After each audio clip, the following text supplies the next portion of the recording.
Hey everyone, want to export videos from Runway ML? In this video, I'll show you how to download and save your AI-generated videos from Runway ML step by step. First, open your web browser and go to the Runway ML website. Sign in to your account and open your dashboard. Next, open the project that contains the video you want to export. Now make sure your video has finished generating completely before starting the export process. Next, preview your video and check that all edits, effects, and AI-generated elements look correct.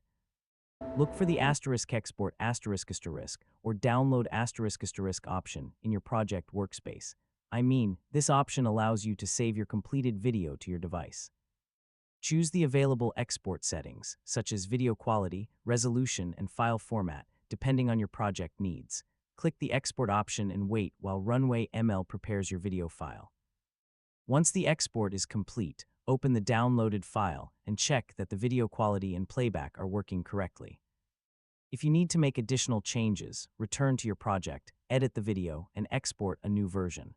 Finally, organize your exported videos and save backup copies if the project is important. And that's how to export videos from Runway ML.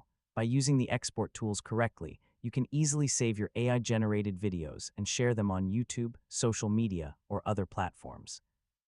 Thanks for watching, and don't forget to subscribe for more easy technology guides.